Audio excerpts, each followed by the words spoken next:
BTW Nong, halo. Ya, gimana Kak? Ya, kita nanti admit pesertanya mulai jam berapa ya? Atau mau di-admit sekarang? Udah boleh admit sekarang untuk admitnya, aku bakal bantu Kak biar Kakak nggak ini pas share screen. Tapi untuk musiknya udah boleh dinyalain sekarang ya Kak?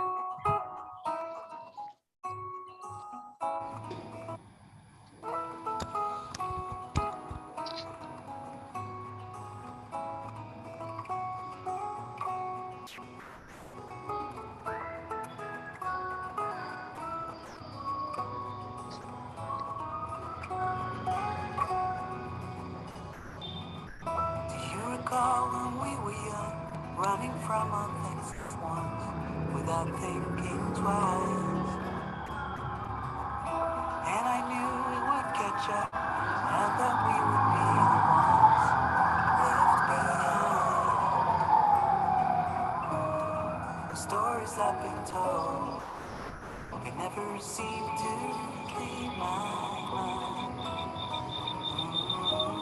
On this road that I am on, I gotta stay here for some time.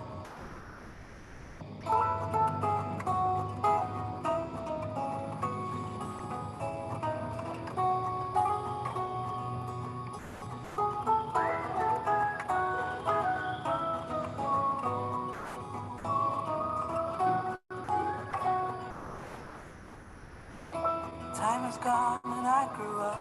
I somehow made it through without losing sight. And I still wonder where you are, and if you found a way out from the dark. The stories I've been told never seem to leave my mind. On this road that I am on, gotta stay here for time.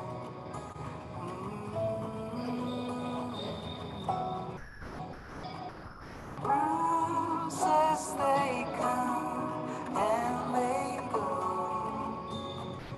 We have to try and keep up, 'cause this life's so much more. And I still wonder where you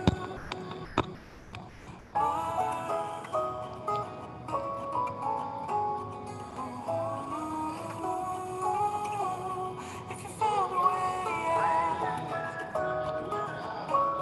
come seek me out.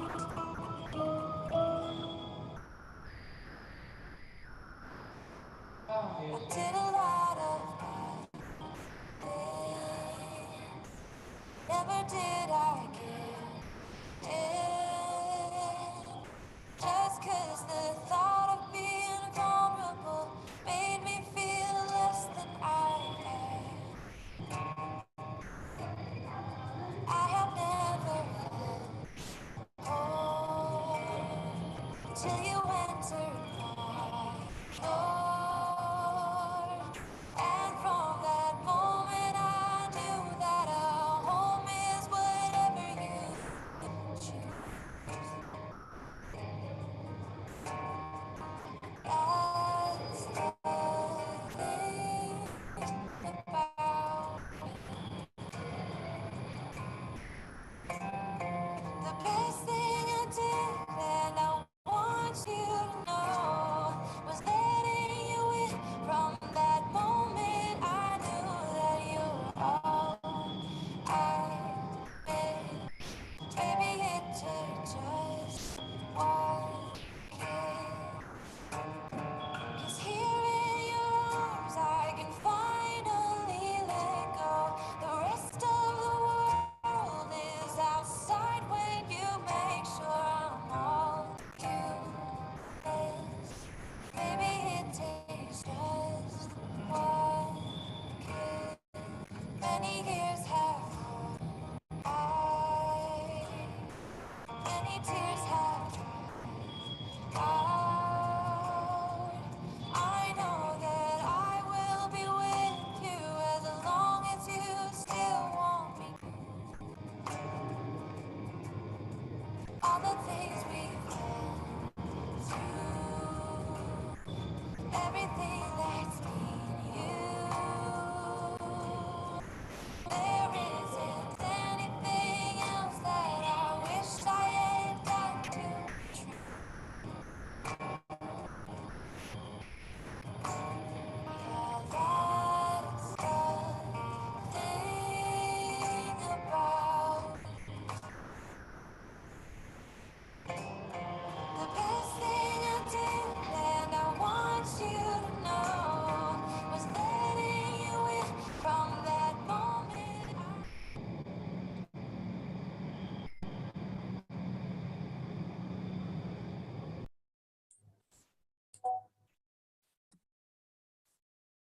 Ibu Happy, Bapak and Ibu Dosen, and my dearest friend, as we are about to begin, I would like to invite you to be prepare yourself for the Studium General, so the Studium General can run as well. And also, we like to remind you to switch your mic to silent mode and turn on your camera during every session in our Studium General today. And don't forget to use virtual background.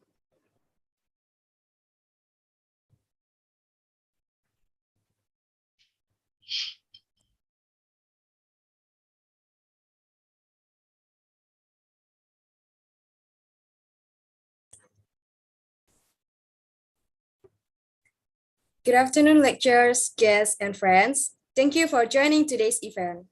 Greeting with respect all the lecturers from English Language Education Department, Universitas Kristen Duta Wacana. My name is Mega, and my partner, Ruth, and will be your master of ceremony today. It is such a great honor to welcome you to our meeting, Global English Language Teaching, a paradigm shift in ELT. And the speaker for today's Studium General is a lecturer from Program Studi Pendidikan Bahasa Inggris Universitas Muhammadiyah Surakarta, Ibu Happy Adityarini, PhD. Thank you, ma'am, for joining us and becoming our speaker. My pleasure. For today's event, there will be a form of attendance and the link will be given in the chat box during Q&A session and by the end of the Studium General the event. So, before we start, let's thank for God for giving us help and guidance so that this Studium General can be held and we are all able to participate in today's special event. Before we continue, let us pray according to our respective beliefs so that today's Studium General can run smoothly and conducive. I would like to invite Mega to lead us for opening prayer. Thank you, Ruth. And now let us pray together. Good afternoon, God. We would like to say our gratitude for allowing us to gather here for today's meeting. We are truly grateful that this meeting can be held without any obstacles. Thank you for giving us help and the opportunity to share our knowledge and time with one another in this event. Place today's event so that knowledge that will be given can impact us effectively and help us to find our learning style and help us absorb knowledge better. Help us to be your hand and this in this world, so we are able to use and spread what we've learned. May you bless us all with health and happiness. Amen. Bapak and Ibu Desen and friends, let us sing the national anthem Indonesia Raya, followed by Mars Ukadewe respectfully.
And now, we would like to invite our Vice Dean of Student Affairs, Ibu Budi Ermerawati SPD MHUM, to deliver her welcoming speech. Please give her our round virtual applause, and Ibu Mera, the stage is yours. Yeah, thank you, MC, Mega and Ruth. Yeah, is my voice clear enough to be heard? Yes. Yes, thank you. Okay, good afternoon. I could say ladies and gentlemen. Yes, good afternoon. I am here on behalf of Ibu Pipit, yeah, our Vice Dean of Academic and Research. She cannot be with us this afternoon as she has to stay with her mother-in-law. Yeah, let us pray that the process is going to be well done and she is in good condition and speed recovery. And this afternoon in our Studium Generale, yeah, I think this is our regular program, and I'm so happy that we are here again in a new semester with a new student of 2021, yeah, and we are now in our Studium Generale again, yeah, after the semester break. The Dean and the Dean of Faculty of Education and Humanities, Ibu Megawati, thank you for coming with us this afternoon. And also our distinguished speaker, Ibu Happy, thank you very much for being with us this afternoon, Ibu Happy. I have been teaching in PLP, ya, program pengenalan lapangan persekolahan, for at least 3 semesters right now. And one of the favorite question coming up is, ma'am, is it correct for me to say grass or grass, ma'am? Because they are really afraid if the students are cleverer than them. Nanti kalau kami diprotes, bagaimana, ma'am? So we have to be ready with the answer. Which one is correct, grass or grass, for example? And some other students were asking me, ma'am, this school requires us to teach in full English. And I think we are not really good in that. Moreover, when we are speaking, our English is Madoli English, this is Japanese English, right? And we are not confident enough to use our English when we are teaching. Yeah. Some other students were also asking me which one is to be taught, which one is the standard. Should we teach them based on British English or American English, ma'am?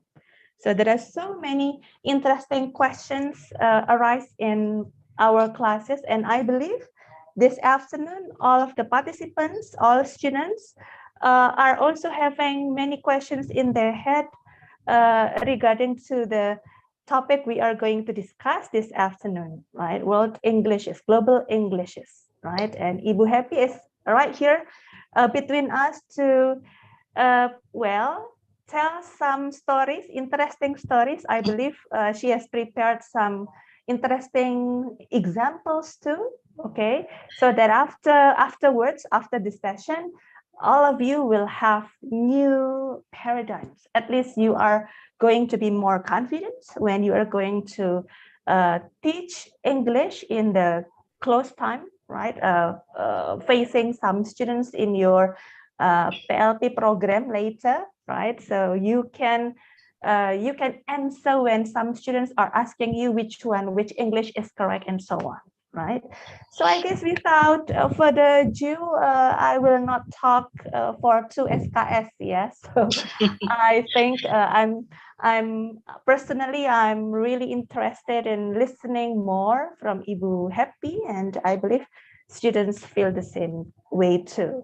Okay, so thank you very much. Good luck for the committee, and thank you very much for your hard work that you have been preparing this program this afternoon. Thank you. Go back to you, MC.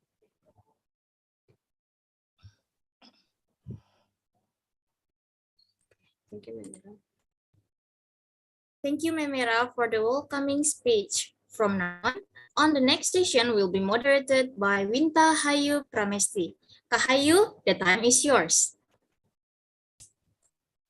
Okay, thank you, Meika and Ruth, for opening our Studium General for today. And thank you, Memera, for the opening remarks for this lovely afternoon.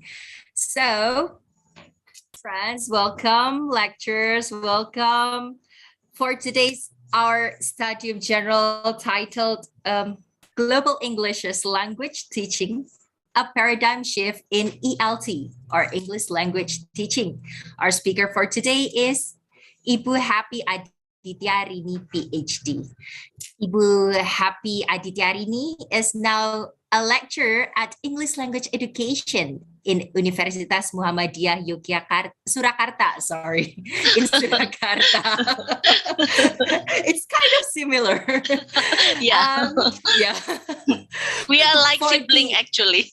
Yeah, exactly, ma'am. So for the undergraduate, she has been, for the last 5 years, she has been teaching pronunciation and phonetics class, teaching English for young learner, micro teaching, and also public speaking class. And for the graduate students, she has teaching material development, teaching English as a foreign and global language. And she is also, sorry, excuse me, operator, could you please, the first one? Yes, that's. She is currently also is the head of international accreditation at Quality Insurance Institution in Universitas Muhammadiyah Surakarta also. Next, we will see a glimpse of her career path and the work she has done for the last 5 years. So, Ibu Happy is graduated, took an undergraduate program and finished in 1999 from Universitas Muhammadiyah Surakarta in English language education. And then for graduate and doctorate, she graduated from Curtin University in Australia, graduate program in 2006 in applied linguistics for language teachers, and her doctorate finished in 2015 in English education program. And for the last 5 years, she has several researchers, many researchers. You can see here in 2018, she has analysis of English textbooks for early childhood education at Lawean pre-kindergarten and kindergarten at Surakarta. In 2019, she has also researched about a study on students' evaluation of pronunciation and phonetic course in English education from Universitas Muhammadiyah Surakarta. In 2020, she researched about the development of integrating thematic textbook with photos to improve the vocabulary proficiency in early childhood education. And in 2021, she has two research in which enhancing students' pronunciation through Android application and also an examination of endonorminatus model among proficient Japanese English public figures. Next, please. She has also done community services for the last 5 years. In 2018, she has English pronunciation training for teachers. Also in 2019 and 2020, with 2020 in high school in Muhammadiyah 7 Bayat Klaten. In 2021, she teaches English language training for English language teachers in the partner school with ELED of UMS. And then for the last 2 years, she is training IELTS speaking for candidates of Muhammadiyah and Aisyah around Indonesia. Next, please. Thank you. And for the last 5 years, she has also written scientific journals, of course. In 2019, she has written effects of sodium hydroxide concentration treatment on tensile strength, flexure strength, and elasticity modulus of banana fiber reinforced polyester resin.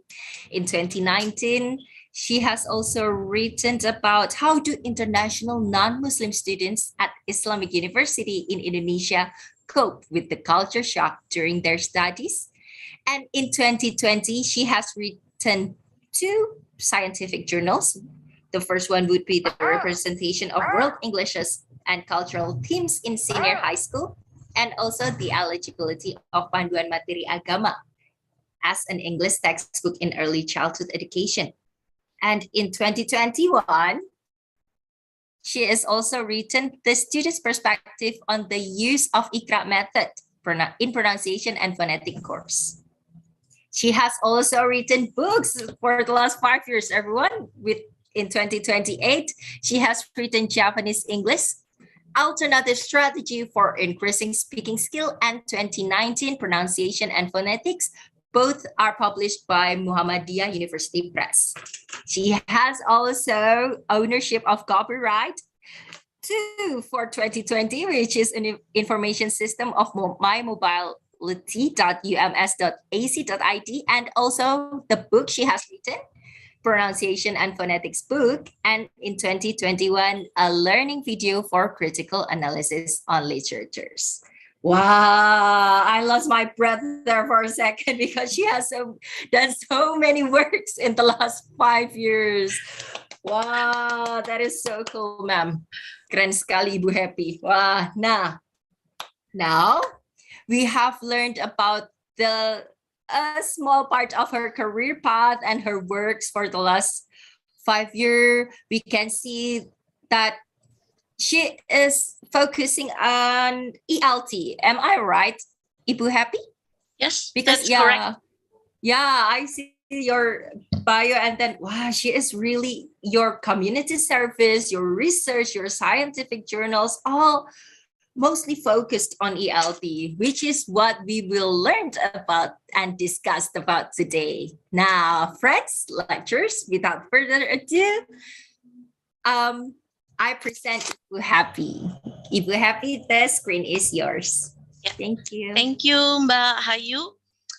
First of all, I would like to extend my gratitude to Bu Mera, Bu Anesti Budi Emerawati, and then Ibu Mega, and also Ibu Pipit, even though she's not here. It's a great honor for me to be able to talk in front of you. And then I would like to extend my appreciation to the committee, especially Mbak Naomi, who has close during this day. Yeah, we have a very close relationship because she helps me a lot. Yeah, in preparing my materials. And then I would like to welcome all the participants in today's program. Ini juga ada bapaknya, ternyata ada Pak Ignatius ya. Sejujurnya tadi ketika CV saya diperlihatkan, kayak saya rasanya mau matikan off cam aja gitu ya, karena harusnya tidak usah diperlihatkan semua. Apalagi tadi ada banana fiber, itu apa urusannya gitu ya sama bahasa Inggris gitu. Karena memang itu kemarin saya diajak publish bareng dengan teman dari teknik ya.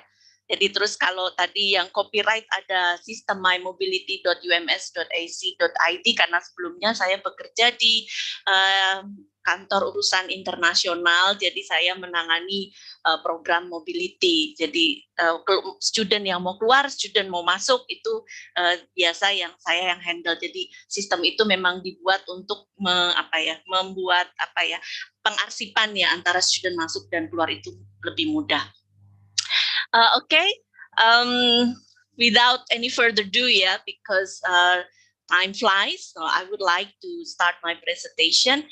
But before that, I would like to ask Mbak Naomi to play a video clip. It has a connection with the materials that I'm going to present today. Okay, Mbak Naomi? Come on, Ranjit, it's your... Excuse me, guys. Is the voice clear? Yes, it is clear, Mbak Naomi. turn. I'm thinking what I'm going to be doing. You have been thinking for 5 minutes. Patience. We are playing Scrabble, not patience. What do we want, Sully? 18. Okay, Kogi, here we go. 18!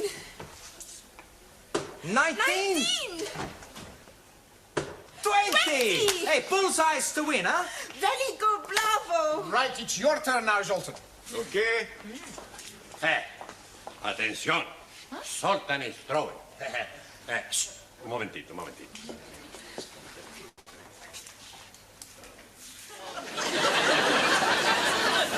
Sarai, you throw. I know bad. What we want? 5. Where 5? There! Hey, you're getting better. Yes? Yeah, you're starting to hit the board. Good.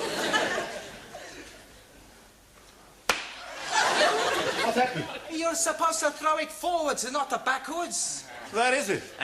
Sarai, I say.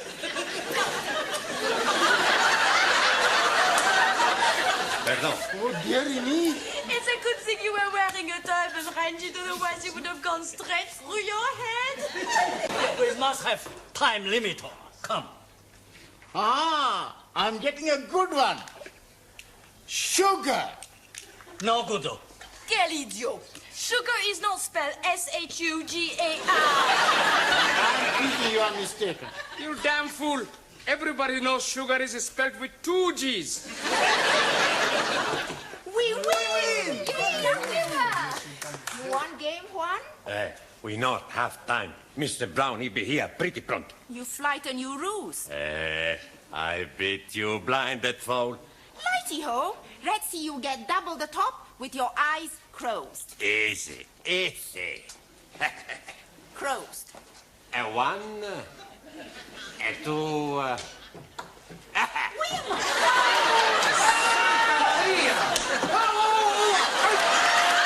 Who's doing this? Me. I was trying to get that in top. Looks like you get it in the bottom. Are you hurt, Sid? Huh? Did it hurt? You bend down and you'll find out.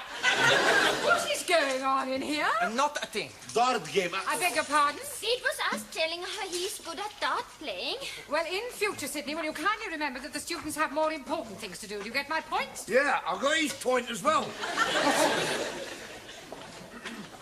Okay. Thank you. Germ Mbak Herbal Naomi. Plus. Okay. Okay, I would like to make announcement first, before I forgot. So actually, I would like to share price.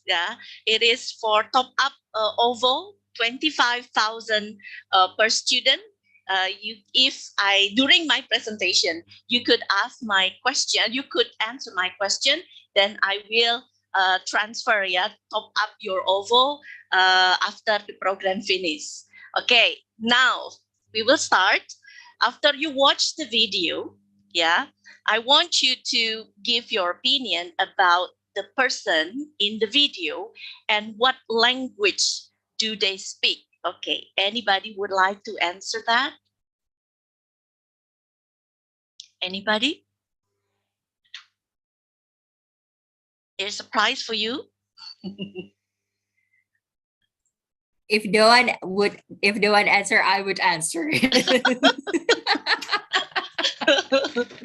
Come on, everyone. Okay, anybody who would like to answer? Okay, Mbak Hayu, you can answer. So what do you think about the video? What is your feeling after you watch the video? It's pretty funny actually, but it's Funny. kind of cheating. It's kind of cheating because I know what we're going to talk about. Okay, so if you notice, what kind of language do the people talk in the video? Right, they all talk in English. Okay, they talk in English. Can you identify what kind of English is that? They do have like British English, and then some have Indian accent, or probably Okay. And then I saw.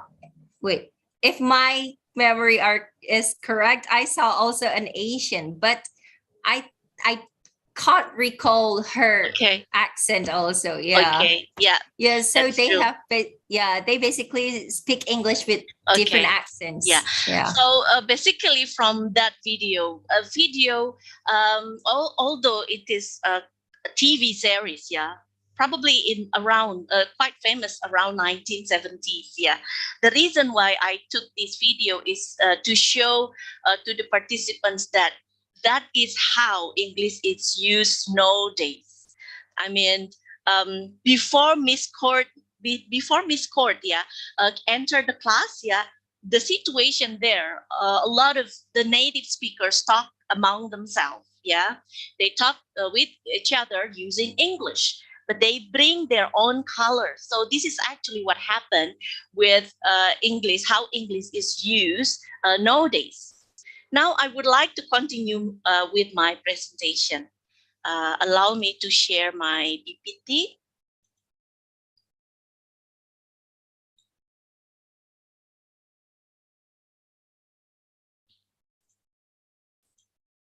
Okay, can you see my PPT now? Okay. Yes. Yeah. Okay, so the objective of my presentation, I hope that by the end of this presentation, the participants will have a fundamental understanding about the spread of English and also its implication for ELT. And secondly, I do hope that it can raise the students' awareness, particularly in terms of recognizing English varieties and their role in ELT. To achieve the objectives I previously mentioned, these are the materials that I'm going to cover for today's program. The first, I will have a talk about diaspora of English and its consequences. And then the second one, I will move on to talk about the recognition of three paradigms, because if we want to talk about DELT, then we need to address the three paradigms first. And finally, I come to GELT, or Global English Language Teaching. Now we are moving on to talk about diaspora of English and its consequences. So as you know, there are 4 stages in which English spread around the globe. First, it is started with the expansion of English within British Isles. And then in the second diaspora, British communities try to migrate to other continents like America, Australia, New Zealand, and also South Africa. And then in the third diaspora is when British colonization began, particularly in the area of Asia and also Africa. And the fourth diaspora is where we are right now, where English is used widely, particularly through political, economical, technological, and educational sectors. Now, what are the consequences because of the spread of English? First, English has become the global language. As you can see here in the statistics, English is popular as the most spoken languages in the world. Yeah, so this is number one. Secondly, if we look at the statistic in terms of the number of the speakers who speak English, if we add up the number, the speakers in India add up with Pakistan, Nigeria, Philippines, Tanzania, and then Kenya, it will outnumber the speakers in United States, add up with United Kingdom and also Canada. So in a nutshell, we can say that non-native speakers outnumber native speaker. So because of English spread all around the globe, there is a language contact between English and the local language. And this can have impact on the emergence of new varieties of English.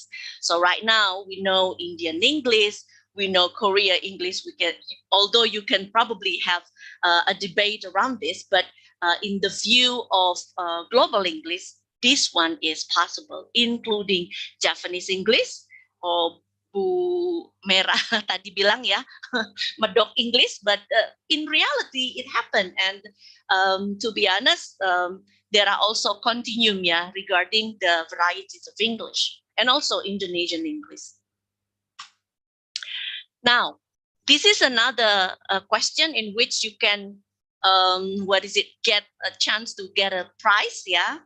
So there are 3 questions here for 3 students. Okay, the first question, what is your definition of standard English? Anybody would like to answer this? Anybody? Wah, ini kayaknya malu-malu ya Bu Mira ya. Just answer it, friends. You don't have to be afraid that you'll get it wrong. Gak perlu takut ya Ibu ya. Mungkin 25.000 kurang besar kali ya. Okay, anybody wants to answer this? Or number 2 perhaps? Or number 3? You can choose. Nobody? I want to try answered. Okay. May I know who is this? Who is speaking? Sean, ma'am. Okay, Sean. Okay. Yeah. Well, which number would you like to answer? I think it's number 2. Number 2. Okay. Yeah. The definition of native speakers, in my opinion, is someone or somebody that fluently speaks a language, maybe an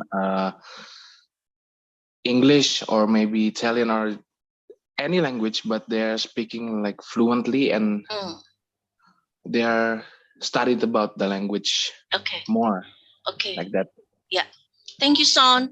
It's quite intriguing, because many of the people that I know will normally say that native speaker is the speaker who use English as their first language, the native language. Okay, thank you. And then there are still 2 other questions. Anybody would like to answer that? No? Okay. Ini Mbak Naomi pastikan tadi Sean dapat ya, sama Mbak Hayu udah dicatat nih 2 nih yang dapat. Okay, so because of the spread of English, there is a need for us to question these concepts. Why is that? Okay, now let's try to observe one by one. Okay, when we talk about standard English, according to Kachru, the standard English is actually referring to British and General American, but for British English usually received pronunciation or RP or Queen English. But again, the selection of this is based on arbitrariness. Yeah, it means that there is no single, organization, no single board, no single agency that has, certification that can be accepted universally, officially, that this is the standard that should be accepted for the whole world. Yeah, there has never been any agent that act like that. Jadi tidak ada tidak ada badan official yang menyatakan bahwa standar Inggris itu seperti ini. Seperti kalau misalnya kita bicara dengan standar akreditasi misalnya, ada sertifikat yang diakui standar internasional. But it is different. Standard English is based on the society's assumption. Yeah, of course there is codification. There is dictionary, but do not forget that even in each countries in which English is used as a native language, they also have their own standard. I still remember when I did my master degree in Australia, my supervisor always say, "Happy, don't forget to set your computer to Australian English," which is I never learned before. Yeah, but that is the rule. But probably it will be the same if I also study in New Zealand or maybe in Canada. They will also apply their own standard. Why is that? Because the language is carry the identity of the speaker who use the language. So of course, if you are in New Zealand, then you have to adapt with New Zealand English. If you are in America, you have to adapt to American English. But have you ever thought that if American English is forced to use British English, do you think they are willingly to take that? I don't think so. So why us bother? Yeah, I mean, ironically, yeah, probably the extreme point. Why do we bother with American English or British English if we do not wish to communicate with the people from those territories? So that is the difficulties with the concept of standard. It is hard to define. Yeah. Secondly, the problem with the native speaker. The native speaker, this terminology, I mean, it is not natural. There is something loaded in this terminology. First, native speaker is not always the one that is realistic or desirable. I'm talking because I'm talking like this because I have a experience as an English teacher. Most of the time when I teach pronunciation, my students always complain, "Mom, ilat Jawa, susah." When I ask them to pronounce "s" and "z," yeah, because those two sounds do not appear in their language, do not exist in Japanese language.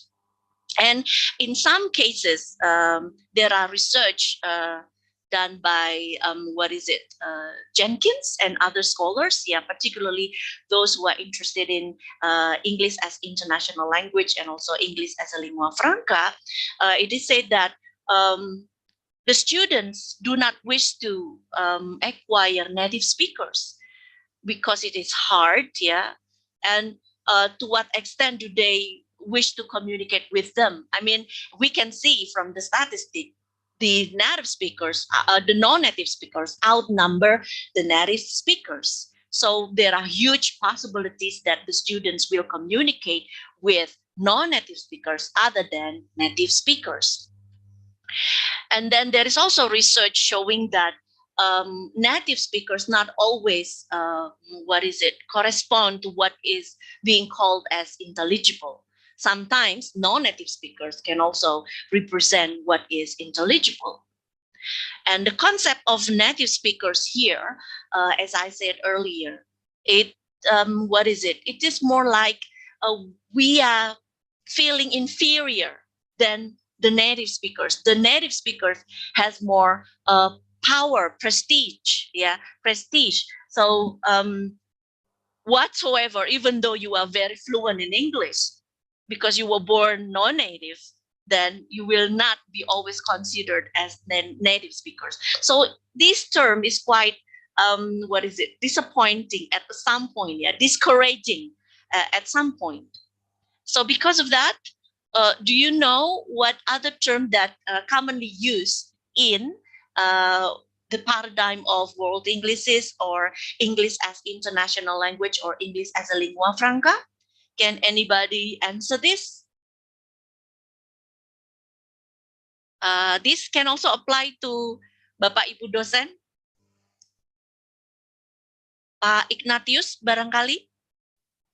Yes, Bu, could you Yes. please repeat the question again? The I'm question sorry. is, can you mention other term to replace native or no-native speakers? Native or non-native? Yeah, what are other terms?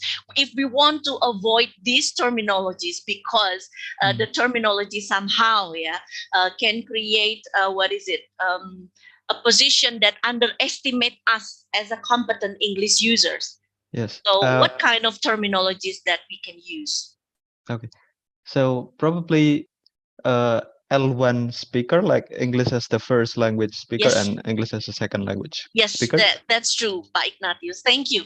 Also for L2 speakers, we can also say speakers of English as additional language. Yeah, so that is the other terminologies that we can use other than using native or non-native. So if we are using native and non-native, it's just similarly saying that this is us, that is you, you are not part of us, something like that. And then ownership of English, because English is now widespread use, in globally. So we are starting to think about, okay, when we talk about English, which culture that we are talking about here? If it has the status as the global language, so who owns the language? If everybody speak the language, then of course the language belongs to everybody who use the language. So right now we need to reconsider again whether English only belongs to America or England or Australia. English belongs to everybody who speaks the language. So now we are dealing with the classification or categorization with ENL, ESL, EFL.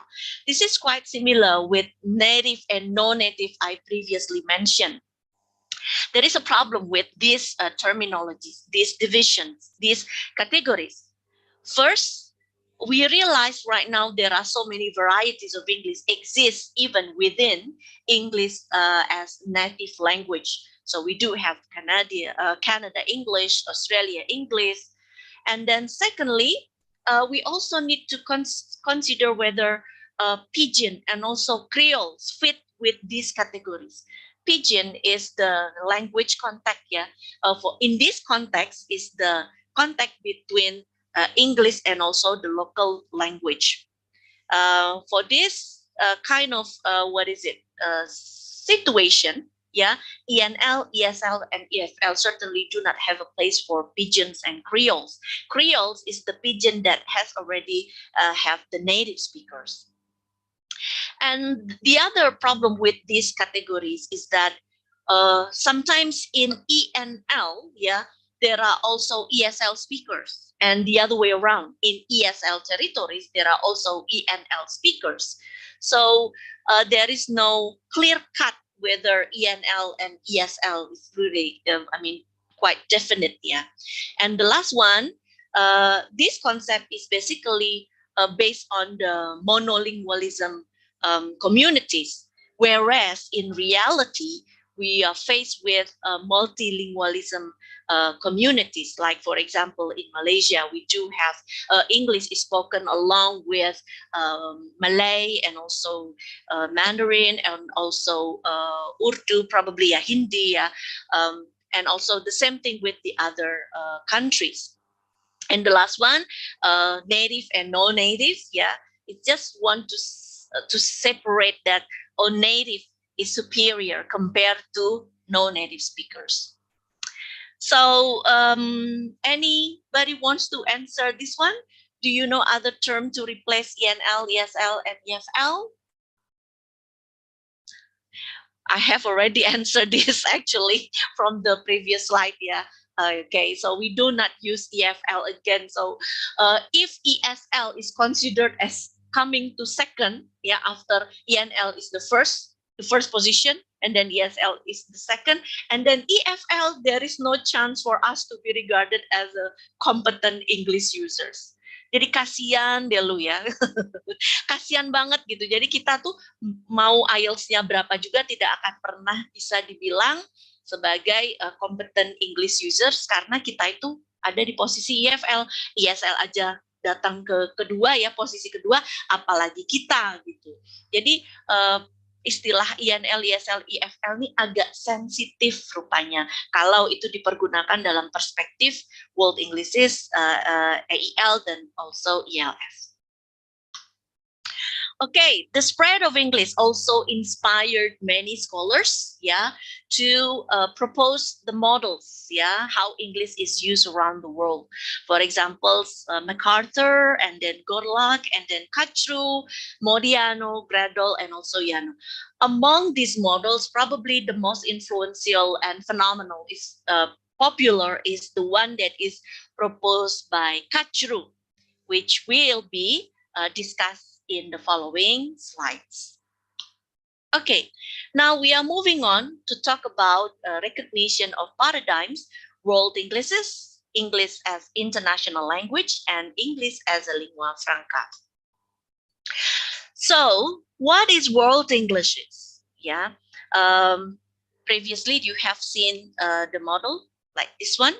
Yeah, so basically this model, world Englishes, the heart of world Englishes paradigm lies on Kachru's concentric circle. So Kachru tried to depict how English is used around the world, yeah, and here he come up with this model. So he divide the English-speaking communities into 3 groups. The first one is inner circle, and then outer circle, and expanding circle. The inner circle belongs to the countries that use English as the first language, as the dominant language, as the main language. And then the outer circle belong to the territories that used to be colonized by English and also probably America. And then the expanding circle is the countries that use English only for restricted domains. Yeah, so the frequency is not as much as the one in the outer circle. So based on this category, we can come to the conclusion that Indonesia can be included as expanded circle. So initially, yeah, world English is to focus on the outer circles because Kachru himself is an Indian scholar, come from India. So he talked about he strongly believed that in the outer circle there is a need to develop their own norms. They have their own variety. They don't need to confirm the English that is produced by English native language communities or inner circle. However, as the time goes by, so there is the perception, the mindset has already changed, evolved. Right now, the focus of world English is not only on outer circle, but also the other circles. Yeah, so they are focusing more on describing the varieties, whether it is in inner circle, outer circle, or expanding circle. So there is a change. So the proponents of world Englishes are Braj Kachru and then his wife, Yamuna Kachru, Cecil Nelson, and also Larry Smith. So after talking about the division of English-speaking communities based on Kachru's concentric circles, we also need to understand that based on these circles, these circles have implication. For inner circle, because they have their own norm, so we can say that this circle, it is called norm providing. For example, American English can use, in America, they use American English as the norm. In England, they use British English. In Australia, they use Australian English. In our circle, yeah, before world Englishes come, whether it is in outer or expanding circle, these two circles should adopt native speaker models. However, based on world English's paradigm, Kachru believed that the outer circle can develop their own norm. So that is why outer circle is or can be called as norm developing communities. So if you are in India, you can use Indian English. If you are in Malaysia, you can use Malaysian English. But according to Kachru, it is different in expanding circle, yeah, because the contact with English is not as long as the one in outer circle. Then in the expanding circle, these circles still depend on the inner circle norm. Jadi kita nih yang di Indonesia harus mengadopsi yang ada di inner circle, entah itu American English or British English. Ya, this is the initial version of world Englishes proposed by Kachru. Okay, so now we are focusing on the word Englishes. Why it is called Englishes instead of English? Well, the Englishes is selected because, this reason. It symbolizes the functional and formal variations. It can reflect divergent sociolinguistic context because, as you see, previously I have already explained that English spread around the globe and it changed the landscape of English. Now everybody speaks the language. And also ranges and varieties of English in creativity and various types of acculturation in parts of the Western and non-Western world. So rather than saying native varieties, non-native varieties, we are saying Englishes. So by saying Englishes, any variety of English is regarded as equal. So what are the characteristics of world Englishes? The first one, world Englishes is descriptive, not prescriptive. Prescriptive is the same like when we are talking about how traditional ELT applied. Jadi kalau dalam traditional ELT itu kita masih berpedoman bahwa any norm, any deviation from anything that is different from the native speaker, it is called error. So there is a prescription that we need to adhere, that we need to follow. So in world Englishes, it is not the same as traditional ELT. And then world English is interested in describing the features in terms of the phonology, the features of variety. Phonology, morphology, discourse, or maybe grammatical features. And then, as I said previously, all speakers on equal footing. Native speaker is the same as non-native speakers because any varieties is considered equal. And then because it celebrates, it supports the diversity, it means that it also supports pluricentricity. If you only think that native speakers is the best, is the only model that you should follow, then you adopt monocentricity. But if you think that you can adopt many varieties, then you belong to pluricentricity. And then the next one is nativization and Englishization process.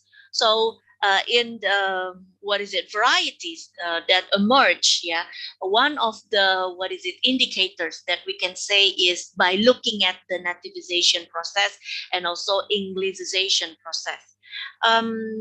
For nativization process, it's like how do we say? You put English in your language, but to represent something that is different from the English that used by the native speakers. For instance, I'm sorry if I say this, but this is quite catchy. MBA, married by accident. Okay, married by accident. if you are talking about MBA with Australian or American, probably they have different assumption. But if we are talking among ourselves, MBA, this is not Indonesian. This is the whole word. It is in English, but it brings its own meaning that only us know.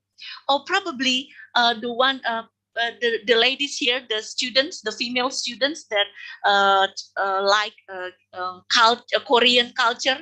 Maybe you watch Korean drama like Cole or shot or what is it, skinship, yeah, something like that. So that is nativization. They use English, but they put it in their own culture. On the other hand, Englishization is when you are using your own culture, but you put it in English because you think that English, there is no English concept or word that can represent your culture. For instance, pasar malam. Yeah, pasar malam. It is quite interesting. When I studied, when I did my master in Australia, again, yeah, there is also an event held in the university. It is called pasar malam. Instead of saying something like in English, they prefer pasar malam. So this is also a kind of Englishization in which our culture was brought into English to represent our identity. And then the last one is dialect continuum. Yeah. So there is continuum in terms of the dialect. I think I can refer this to what Bu Mega, the Dean of Faculty of Teacher Training and Education, she mentioned previously, iya boleh, tapi kan bukan berarti yang sembarangan ya, yang diadopsi. Meskipun kita bisa menggunakan Japanese English. Betul. Jadi here we should know that only acrolect that can be used as the model. So basilek is maybe we can say broken English. So if you are visiting Prambanan Temple or Borobudur Temple, maybe you will visit, you will meet a pedicab driver. Sir, go back, 10,000. Yeah, that is a kind of basilek. Yeah, so we are not using this. We are not suggesting this. Mesolek is kind of medium. There is what is it? Percentage of the local colors there, but they also have already had the English that quite similar with the English used by the native speakers. The acrolect, yeah, that is the highest continuum, usually spoken by the high educated people. So here, for example, the one that we have here, perhaps Bu Mera, Pak Ignatius, ya, dan juga Mbak Mega dan Mbak Ruth ini juga sudah pakai acrolect. Jadi boleh digunakan sebagai model. So you don't need to worry about it. Okay. Now, this is another examples of world Englishes. As I said previously, world Englishes is interested in describing the features. The one that I show you here is the features related to the lexical Indian English. So instead of saying bro or met, they say ya. I don't know how to pronounce this, but they are using ya. So this is a kind of Englishization. Yeah, they put their local norm into English.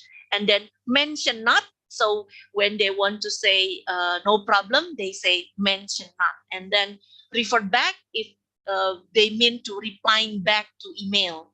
And then instead of saying rubber, instead of saying eraser, they say rubber. And then instead of saying petrol station or gas station, they will say petrol bunk. Okay, another question here. Anybody wants to answer? Can you give example of Indian English? But Naomi, you seem thinking very hard. You come up with an answer? Ini kayaknya kalau anak muda nih banyak gitu yang tahu. Bumper, Bu. What is it? I don't know if it's Indonesian English or it's Japanese English, but it's supposed to be the bumper, like the front of the car. But sometimes we Japanese say Bemper. Bemper. Iya, pernah dengar nggak ya, Bu? Iya. Atau itu cuma Jogja aja? Yeah. Okay, that's a good example. Or maybe another examples when you say maybe YouTuber probably ya, or TikTok, TikToker. Ayo guess.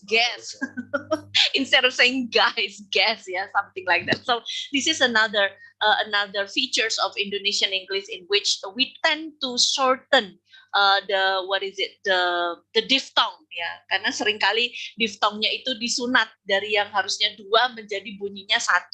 Guys jadi guess ya, steak jadi stick gitu ya. Nah itu juga salah satu contoh dari features of Indonesian English. Okay, now let's move on. Okay, now anybody can answer this.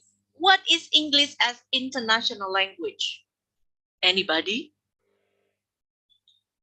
Ada yang ingin menjawab? Okay? Nobody? Oke, ini berarti jualannya belum laku nih ya Mbak Ayu.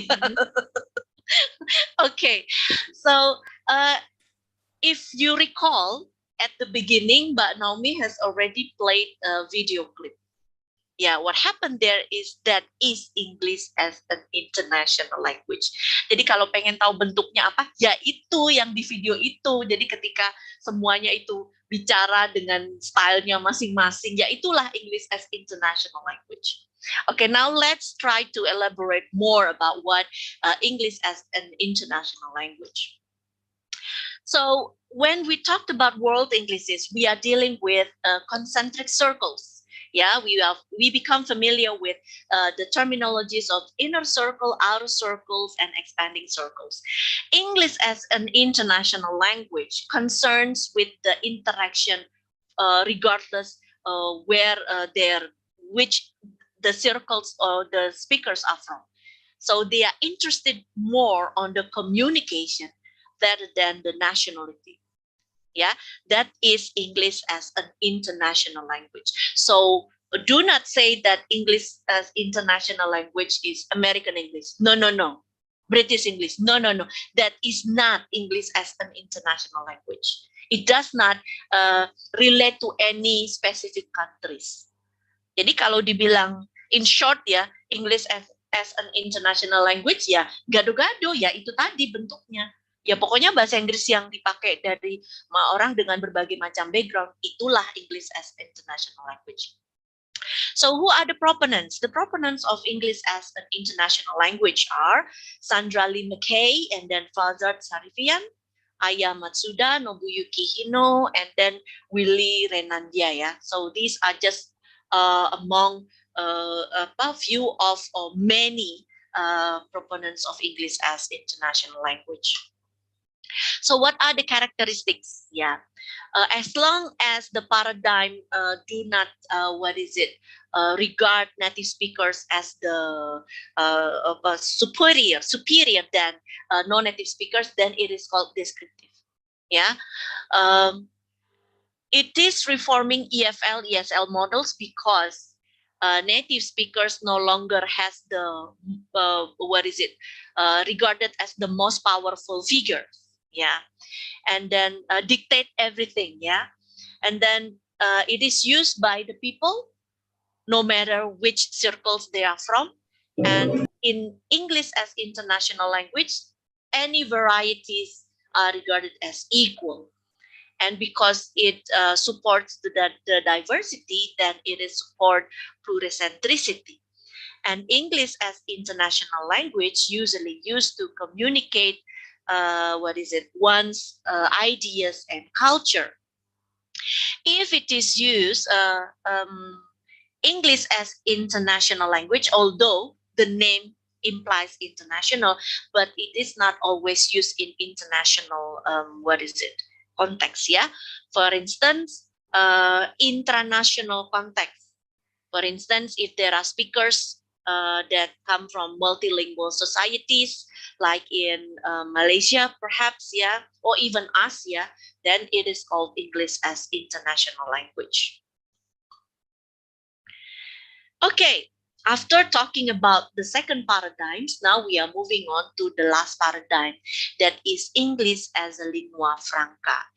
Ya, English as a lingua franca. Jadi F-nya di belakang, bukan IFL, F-nya di apa namanya, di tengah ya, beda.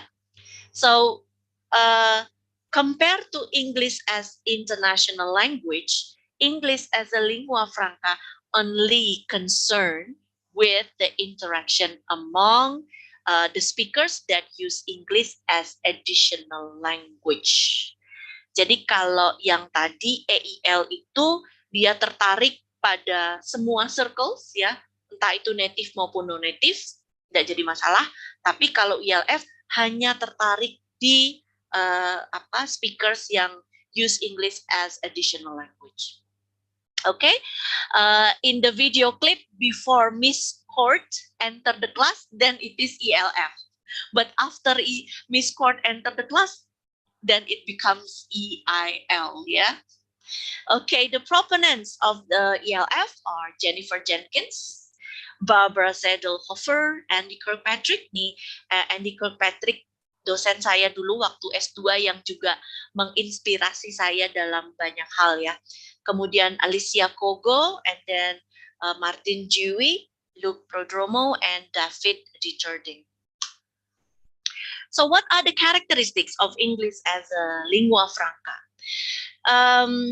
Because most of the context in which ELF is used happen among non-native speakers, then it includes high degree of fluidity and hybridity.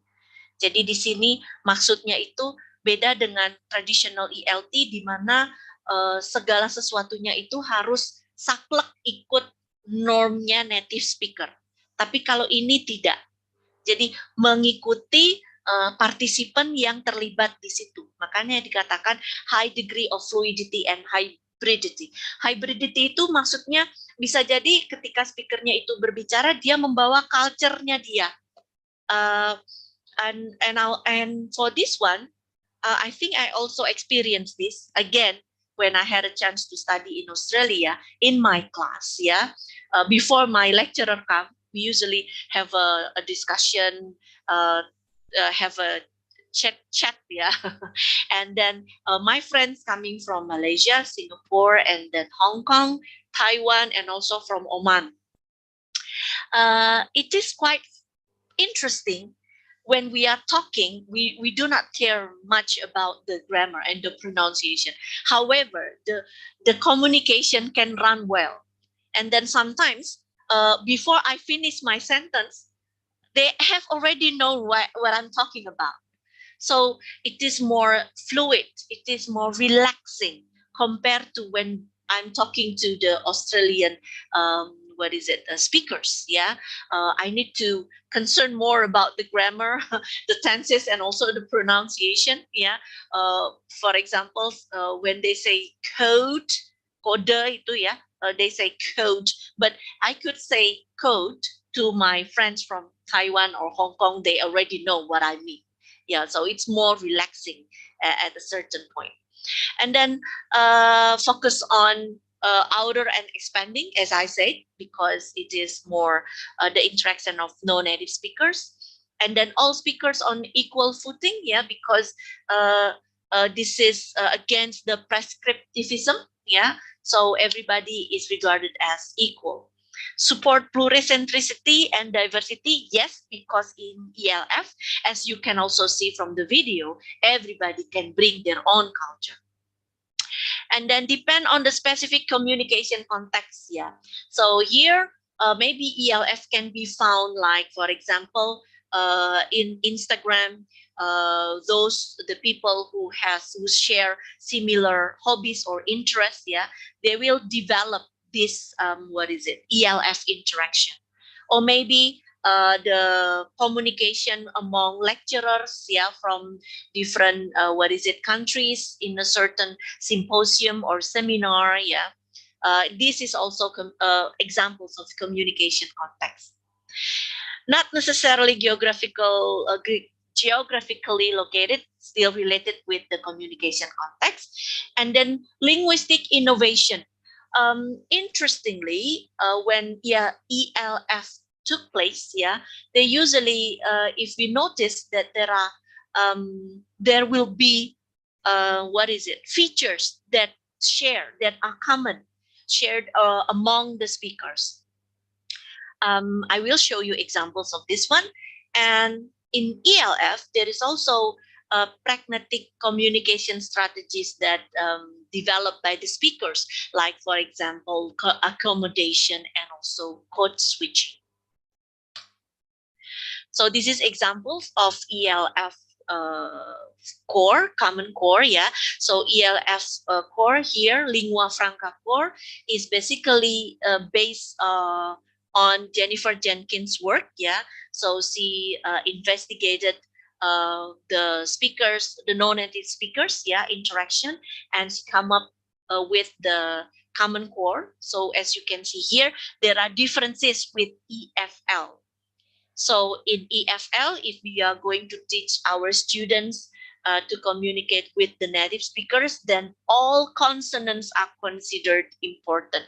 However, if we want to equip our students to communicate with non-native speakers, then we don't need to spend so much time asking the students to say thank you.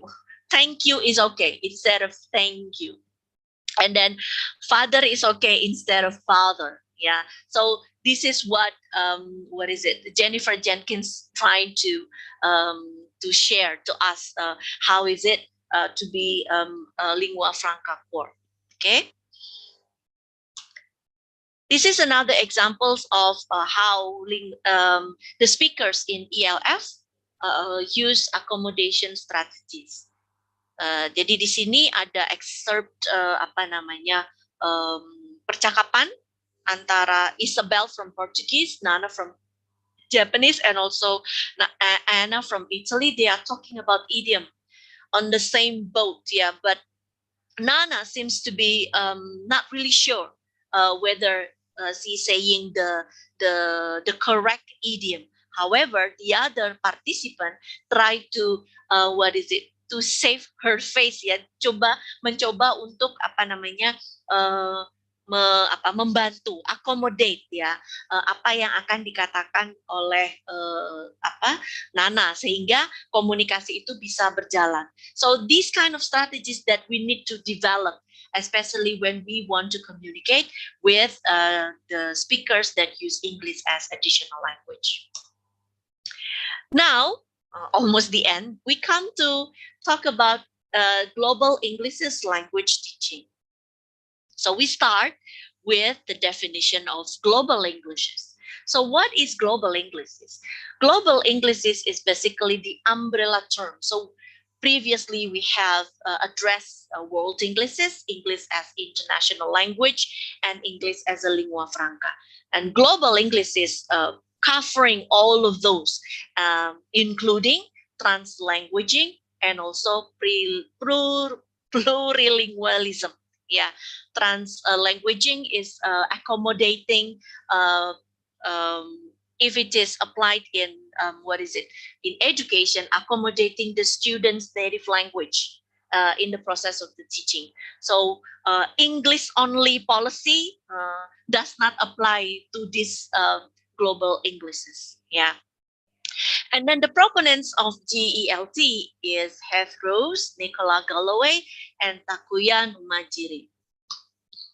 So this is the models of GELT, in which we can see here we have English as international language and also its pedagogical implication, and then world Englishes, and then English as a lingua franca, and then on the other side we do have multilingual and also translingualism. Okay, so when we are going to apply GELT, first we also need to understand about world Englishes, meaning that we should be familiar with different varieties of English. And then when we are dealing with English as international language, we have to give exposure to the students with how English is used among the speakers from inner, outer, and also expanded circles. And then if we are dealing with English as a lingua franca, we need to equip the students with accommodation and also other skills, yeah, particularly applied in ELF interaction. Okay, now if we see, if we try to compare between traditional ELT and DELT, yeah, there are many differences, but to sum up, the differences is like in traditional ELT, they still put native speaker as the influential, model figure, yeah. Whereas in DLT, it is more flexible. It can be anybody as long as they have a good qualification. So native speaker is not as important as it is dictated in traditional ELT. So let's have a look one by one, yeah. For the target interlocutors and cultures, yeah, traditional ELT only focus on inner circle, but for DELT, focus on all users of English. So it means when we are teaching English as a global language, it means we are not only teaching about American culture, British culture, but we also need to introduce maybe the culture from the outer circle and also from the expanded circles, yeah. And then the ownership, yeah. Previously, it is exclusive only for those who belong to inner circle, but right now it belongs to anybody. And then for the norms, again, in traditional ELT, focusing on the native speakers or inner circles, whereas in the ELT, it is more diverse, flexible. It could be multiple forms, and it could be expert users. Jadi kalau expert user itu bisa diambil dari komunitas lokal. Misalnya kalau Japanese English, bisa jadi tokoh yang punya background bahasa Inggris, tetapi dia punya background Japanese language, tetapi dia fluent dalam bahasa Inggris. Itu yang dimaksud expert users, ya. And then, Bu Happy, yes. mohon maaf. I'm so sorry to cut you, but the time is almost up and we still have 5 more minutes. So sorry, Bu 5 Happy. more minutes. Okay. Yeah. Okay. So basically, in a nutshell, the big differences between traditional ELT and DELT lies on the position of native speakers. ELT always put native speakers at top, whereas DLT, everybody is regarded equal. So this is how we can introduce DELT. First, by introducing world Englishes and also ELF interaction in the classroom. And then we are trying to, respect for multilingualism. So we can allow our students to use their native language or local language. In fact, they can use that as a resource to improve their English. And then raising awareness of global Englishes, as I said, this is can be done by introducing the varieties of English, and then raising awareness of ELF strategies by doing introducing accommodation theories and also negotiation. And then the next one is introducing different cultures to the students, and the practice of native speakers is hired just based on the color of the skin. This is big no-no, yeah. So we need to avoid this. We need to hire the one that is qualified, not based on the color of the skin. And then the conclusion to with the changing landscape of English, yeah, the spread of English, we need to understand that it has significant implication for English teaching and also how English is viewed, and it calls a paradigm shift. And for nowadays, we are dealing with DELT, but again, in understanding GELT, we need to be familiar first with the three paradigms, such as world Englishes, English as international language, and English as a lingua franca. This is my final remark. But basically, I just want to say there is no need for you to say, I'm sorry, my English is bad. I'm sorry, my English is medok. There is no need for you to say something like that, because as you can see in the movie, everybody speak with their own, colors. Yeah. So we don't need to be ashamed of it. Okay, that's all. Thank you. Back to you, Mbak Hayu. Wow, thank you so much, Bu Happy, for the materials that you gave for us this afternoon. It really, really opens up a new thought for me personally. What is it? I have so much information that I've written in here. Yeah, it's really interesting from the beginning, about the diaspora, about the global English also. So this is this is about breaking the barrier between the native and the non-native, right? Bu Happy. Yeah. Yeah, and in we fact, Hayu, if I may say, right now there is a need for the native speaker also to study about the varieties in non-native speakers, because of what? Because we outnumber the native speakers. Duh. So they will meet us frequently, so there is a need for them to also study about us. Yeah. Yes, I do agree about that. Yeah, and your materials is also kind of teach us that we don't need yang selalu ditekankan, that that the one thing that you underlined is always not to be afraid and not to be ashamed of our accents, right? About our English. Yeah. So later my friends in here and also me, if we like what you say, I'm sorry about my English is not that good, don't need to worry about that, because English is already global and we are not we don't need to be afraid of our English. Okay, thank you, we're happy. Thank you so much for the materials. Now we will continue to questions.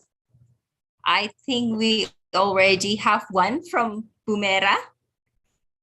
So Bumera asks, if you may suggest, how should the student teachers overcome their anxiety in using English when teaching, as teachers are the role models for their students? Okay, thank you so much, Bumera, for the questions. Okay. So I should answer this directly or waiting for the other question? I think while we wait the other question, you can answer it. Bu Happy. Okay. Yes. Yeah. Thank you, Bu Mera. It's quite a challenging question. Yeah. Bu Mera, frankly speaking, I myself still also, try to convince my colleagues, because many of them still thinking that, native speakers is the best. Japanese English. Oh, yang salah kok diajarkan gitu. They do not know that actually in Japanese English there are also continue. Yeah. So as I said earlier, acrolec, mesolec, basilec, mesolec, and acrolec. So we are talking about the acrolec that can be used as the model.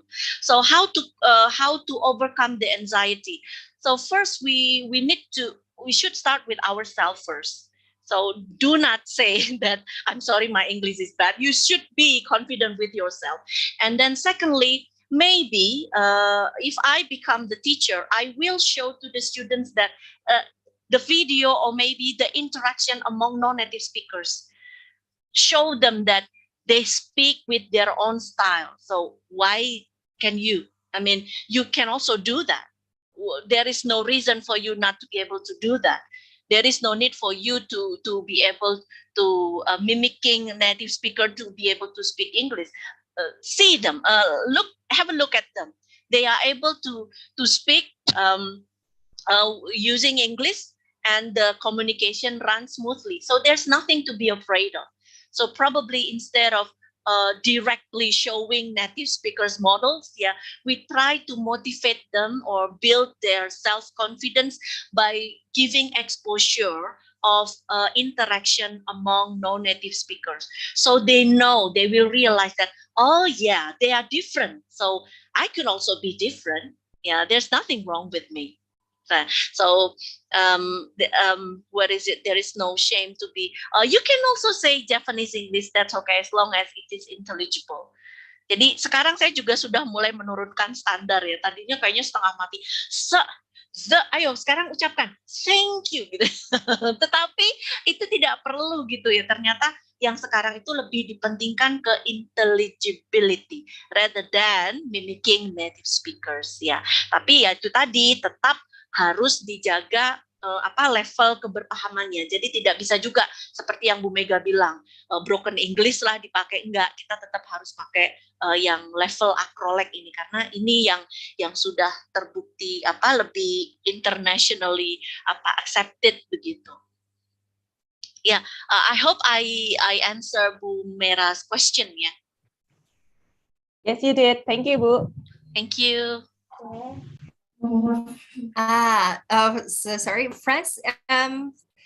I want to remind you that we have form for feedbacks and attendance for you to fill out, and the link already shared by our operator in the chat box. And your voice and your critics is really important to us to make our next Studium General and our career month better than before.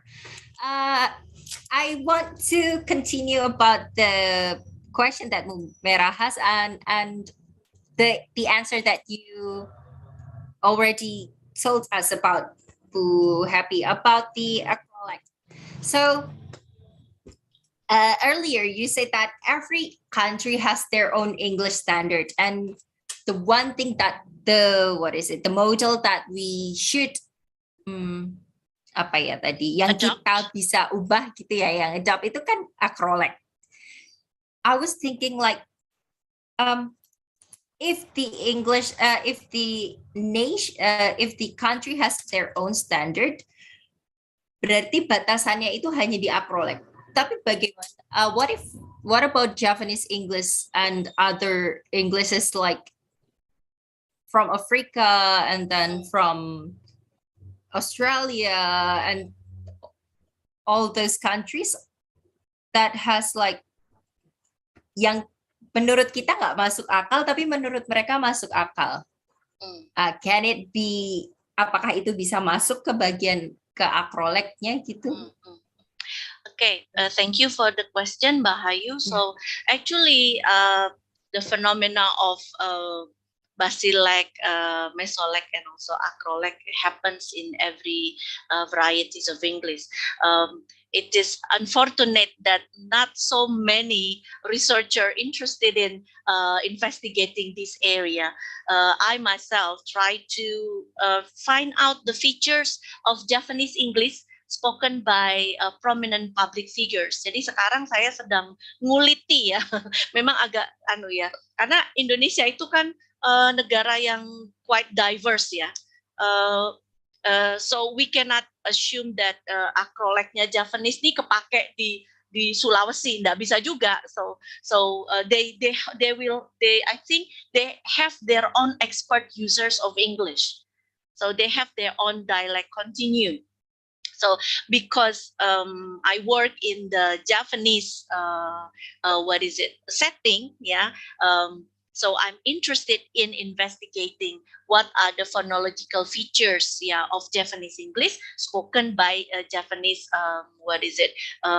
Japanese English expert users. Jadi saya tertarik untuk itu gitu karena memang belum banyak ya riset yang mengangkat itu. Karena ya itu tadi mindset kita itu masih apa sih Japanese English, bahasa Inggris salah kok diajar-ajarin, masih seperti itu gitu loh. Padahal tidak seperti itu juga. Artinya kalau misalnya bahasa Inggris Japanese English salah, berarti kayak Pak SBY nggak masuk, Pak Amin Rais nggak masuk, dan mungkin ada tokoh lain ya yang dari UKDW mungkin ya saya tidak tahu. Tapi maksudnya seperti Bu Mera, Pak Ignatius dan Bu Mega dan Mbak Naomi dan yang lain itu juga saya perhatikan ya, itu ya seperti itulah yang acknowledge gitu ya. Cuma mendefinisikannya itu, kita itu kalah cepat dengan yang Australian English sudah ada kamusnya. Nah, punya kita nih belum ada kamusnya. Tetapi ya, by saying that, it doesn't mean that you don't have the codification yet, yeah.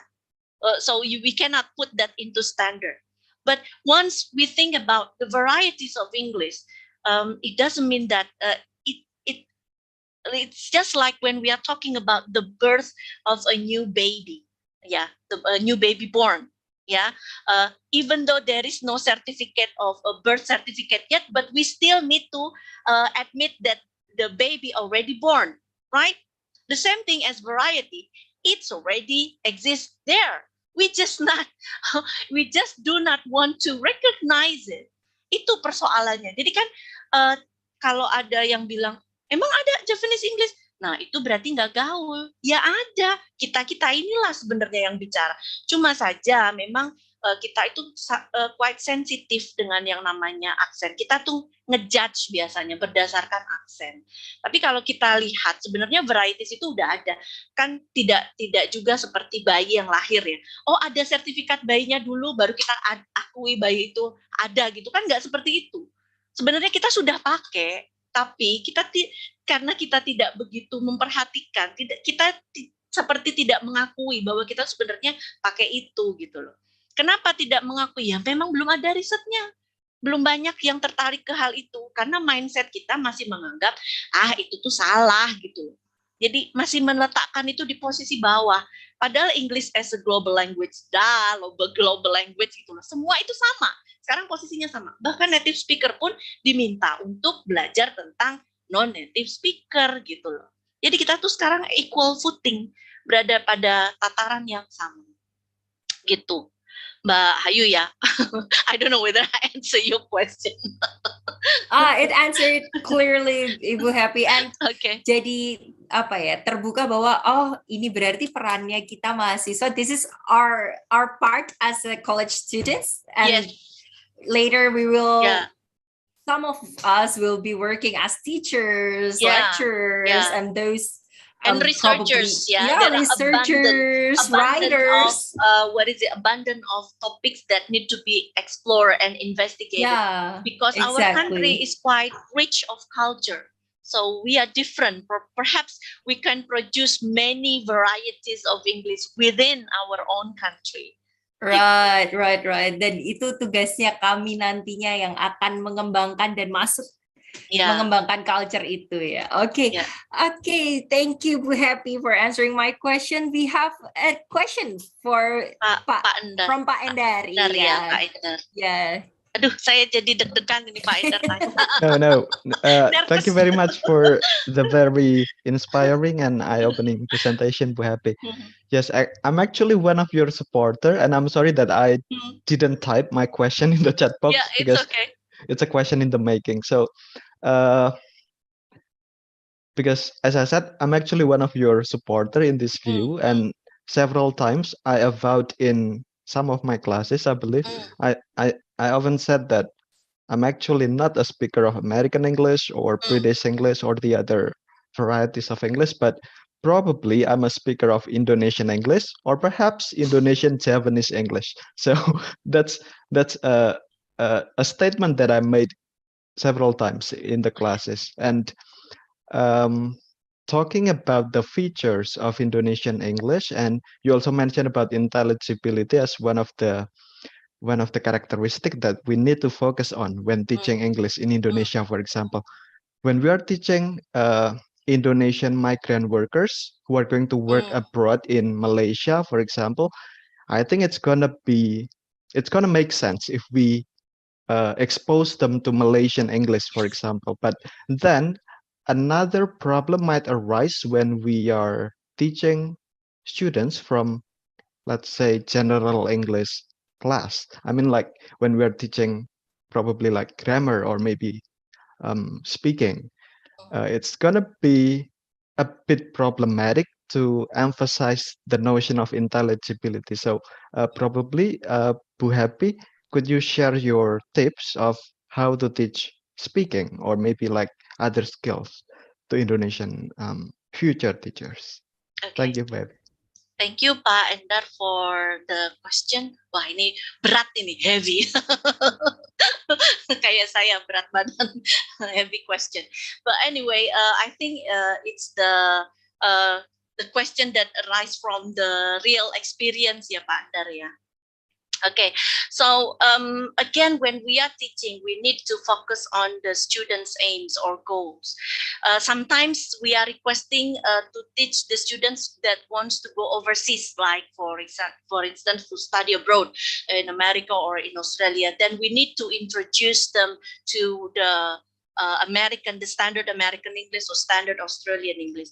But if it is if the students, it's quite heterogeneous, consists of many varieties. Then if I were in your shoes, what I will do is that I will probably introduce different types of English.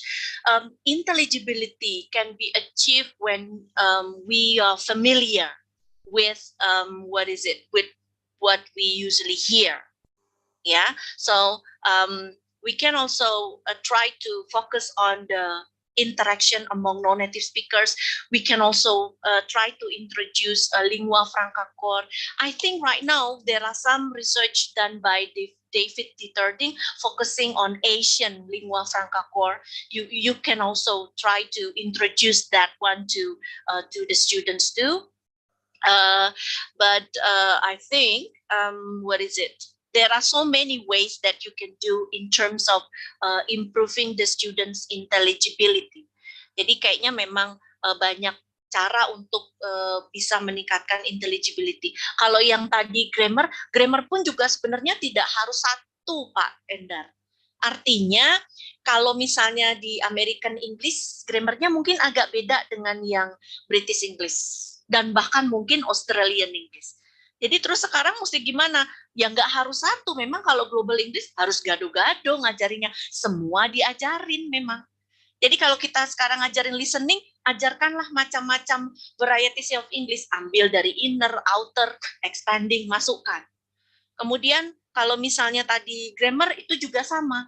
Jadi dan juga kita harus kalau yang grammar mungkin saya akan gunakan yang perspektifnya mahbub ya, amar mahbub. Jadi di situ pakai kalau kita di mana kita mau pakai. Kadang yang model broken, kalau yang saya masih ingat itu ketika saya ke toko souvenir di Australia, kebetulan yang jual itu orang mana ya, Jepang. Bahasa Inggrisnya juga minim kayaknya. Tapi saya kan tidak tahu. Pokoknya taunya matanya sipit dia di Australia. Saya pakai bahasa Inggris yang beneran gitu ya. Saya serius gitu. Excuse me, could you please get me the thing over there, the toy over there, the one that is located. Pokoknya bahasanya formal gitu deh. Kemudian yang Japanese itu cuma kayak gini, ngomong apa lu gitu. Kesannya expressionnya kayak gitu. Terus akhirnya number 2. Number 2. Jadi akhirnya udah gitu loh. Ternyata itu juga simpel, artinya gini, nggak selamanya kita tuh harus ngajarin yang formal. Informal pun kalau untuk survival itu tuh butuh gitu loh.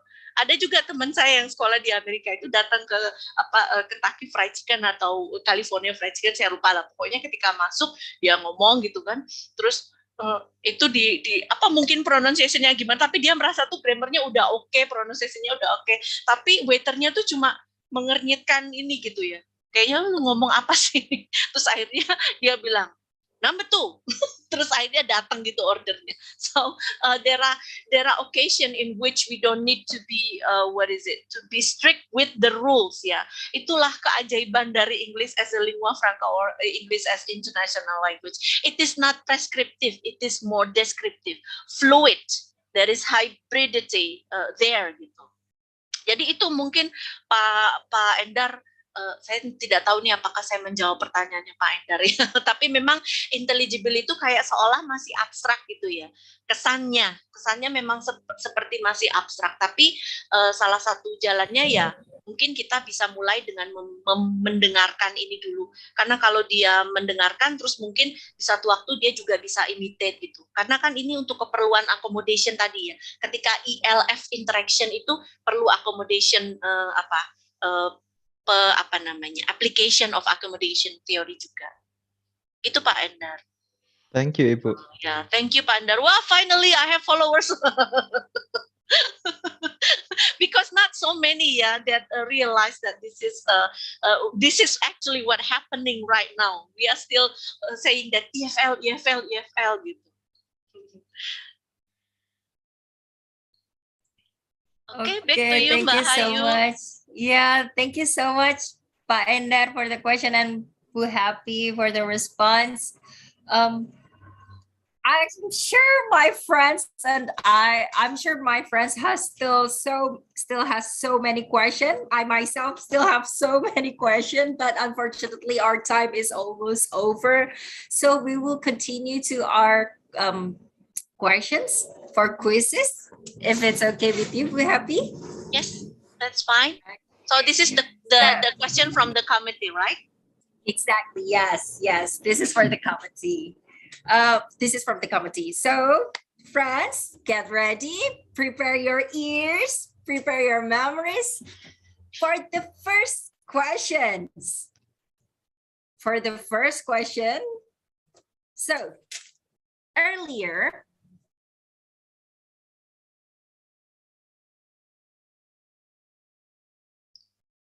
Something wrong with the connection, Mbak Hayu? I think you have unstable connection. Maybe Mega and Ute can change Kak Hayu. hello? Okay. Okay. Wait, sorry. Hold on. Am I breaking up again? Or Ute and Mega, do you want to take over?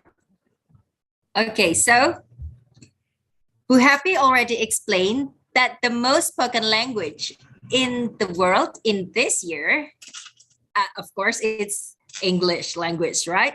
So, can you name 3 countries that are in the top 10 English speaking countries? Name 3 countries in the top 10 English speaking countries. Can anyone answer it? Anyone notice it? Apakah ada yang ingat nih? Can Panitia answer it, Kak? But wait, let's wait for a moment. Our friends probably trying to Google that also. Later, if no one answered, then we will. Anyone wants to answer? Maybe Kak Maite Mekarwati or Kak Bernardito Satriawan or Kak Nona or Angeline or Cindy. Sure, Sean. So sorry, Naomi. Sean wants to try. Okay, Sean, go ahead. It's including the PPT that I saw. It's 3 countries. Over there is India, US, Right. Pakistan. 3, right? Yes. 3. Yeah. Yes. Yes. India, There's US, lots of and Pakistan and also Nigeria, and it's lots of country over there. Yeah, yes, that is correct. Congratulations to Sean. Great job. Thank you so much, Sean. Later, the committee will contact you. Oh, actually, later you got 2. Congratulations, Sean. Yang lain jangan mau kalah nih sama Sean. Tadi Sean udah jawab lagi loh. Nah, for the second questions, This is very easy if you're paying attention from early. Now, the question number 2 is, where do Ibu Happy lectures at? Nah, yo. It's so easy if you're paying attention. It's already written in the PPT also and already present about it earlier. Come on. Nanti diambil Naomi loh teman-teman. Specific, Gabriel. Right. That is the city. What is the university? Come on, come on. Oh, you can. Yeah, that's this. Yeah, that's the area. That's the city. Come on. University, Universitas something something Surakarta. Come on. Anyone? Come on, try to answer it. You can try Google. Sorry, Mega and Ute. Yes, that is correct. Cindy, Universitas Muhammadiyah Surakarta. That's right. I'm sorry, Kak Maite, but Cindy has this one, the first one. Congratulations, Cindy. Later, the committee will contact you about this. Okay, and the last one, Kak Maite maybe wants to answer this. What knowledge or information, or can you share anything that you get from this event today, from our Studium General? Can you share your thoughts about this Studium General? What have you got from this? Anyone?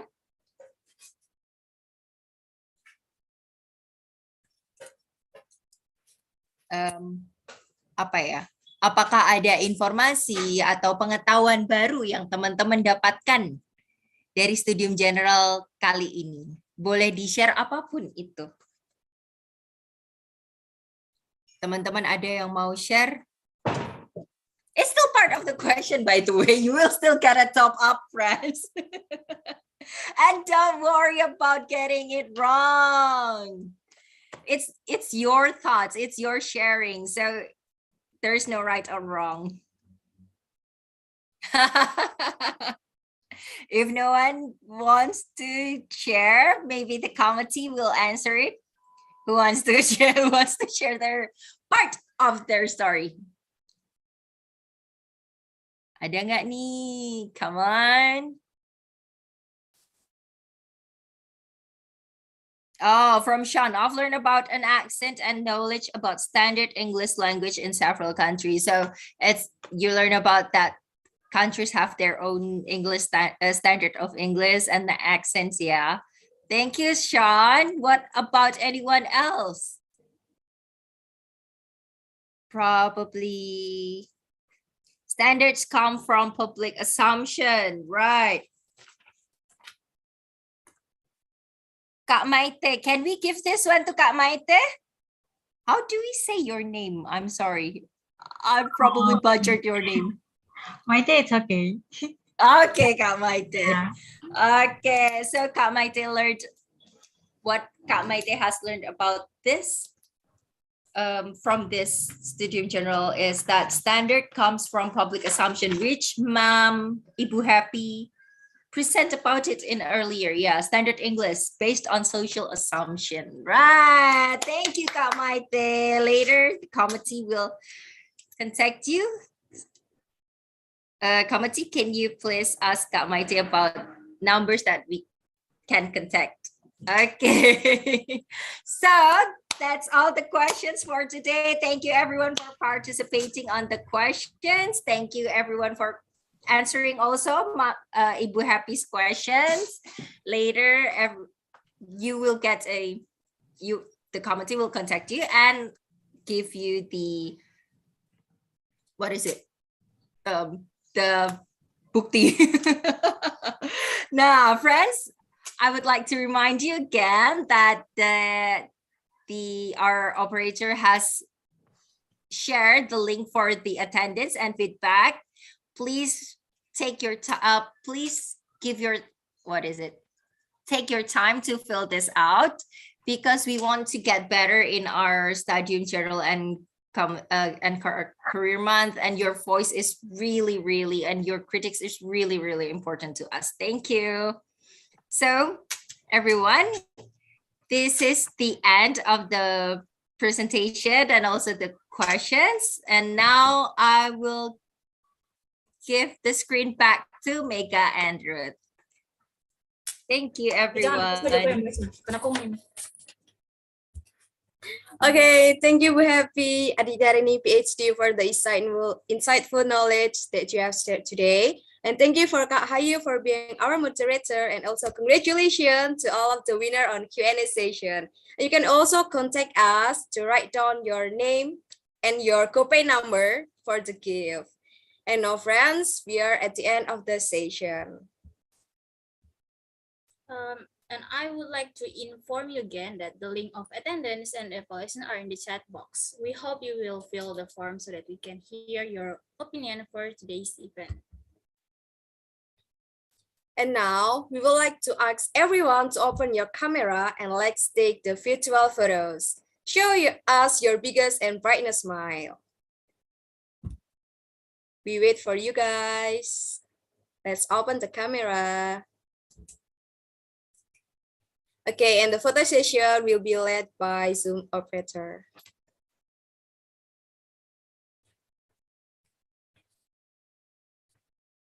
Can we start it?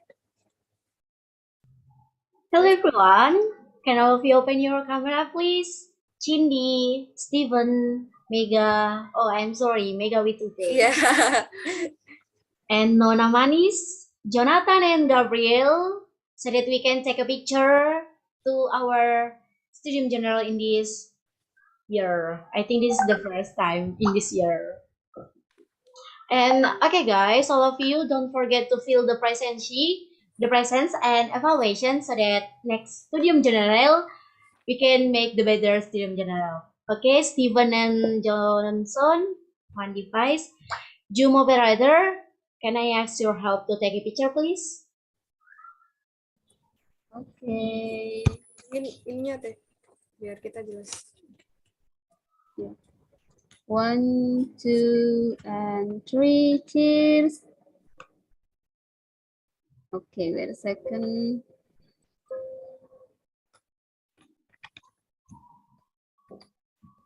Once again.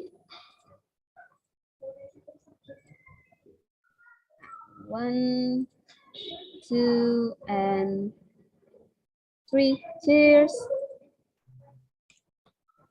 Okay, I'm done. Back to you, Nami. Okay, thank you Kak Esther. And back to MC, this screen is yours. Okay, thank you all of the operator. And before we end our event today, let us thank God that this event that we held successfully. And now I would like to ask Ruth for the closing prayer. Okay, guys, now let us pray together. Dear God, thank you for your blessing so that today's meeting can run smoothly and from the beginning until the end. May you keep blessing us as we move on throughout our day. Help us so that we can apply what we have learned to our daily life. Now we want to end our activities, and we hope you will always with us wherever we are. Thank you for allowing us to have such a wonderful day, wonderful event, and wonderful people. In the name of Jesus, we pray. Amen. Amen.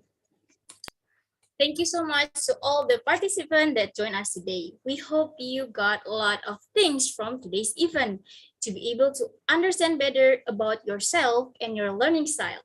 Thank you, everyone. We hope to see you again soon. Stay healthy, stay safe, and goodbye. Bye-bye. Bye. Thank you, Ibu Happy. Terus, Bu Mega, Bu Mera, Thank Pak you. Edar, Mbak Hayu, Naomi, dan yang lain-lain. Selamat terus. Wah, masih banyak pertanyaan ini Bu sebenarnya. Wah. Iya ya, kalau Matur diskusi nuwun nggak ada sangat. habis. Nggih. Iya. Nggih. Wah, matur nuwun sangat Ibu atas Oke, sharingnya sami-sami benar-benar nggih. membuka mata sekali. Mohon izin live nggih Bapak Ibu. Selamat berbuka Iya, Bu Bu. Happy. Selamat berbuka, Bu. Nggih, matur nuwun. Terima kasih Pak Endar dan Ibu Mega dan Ibu Mira. Thank you. Keren. Thank Terima you. kasih. Congratulations ya panitia. Sukses. Untuk teman-teman panitia jangan keluar dulu ya teman-teman. Kita evaluasi sebentar. Saya keluar ya supaya tidak dievaluasi ya. Ibu, terima kasih Thank Bu. you.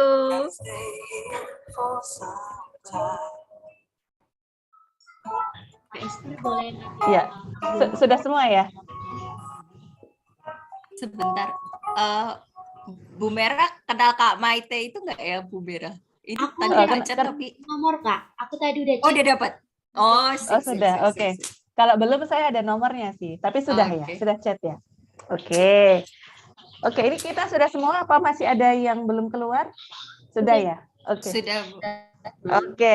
Atau ada panitia yang terlanjur meninggalkan ruangan? Belum. Udah ya? Oke, semua sudah ada di sini ya? Oke, ya, congratulations. Kita sukses lagi. Ya, oke. Ya, ini tadi Bu Pipit juga menitipkan pesan ya, berterima kasih sekali untuk kinerja tim Naomi and tim teman-teman, baik yang baru pertama kali menjadi panitia, sukses berat ya, MC-nya duo MC kali ini, show pertama langsung sukses rupanya. Wah, ini berarti lain kali bisa satu jadi MC, satu jadi moderator gitu kali ya? Iya, oke. Next Bu, langsung Bu. Iya, iya betul sekali karena dalam waktu dekat kita akan menyelenggarakan CM ya. Ini kan gantian SG lalu CM gitu-gitu aja terus ya. Nah, ini jadi jam terbang kalian akan semakin tinggi ya. Nanti jadi moderator bisa serenyah Kak Hayu hari ini.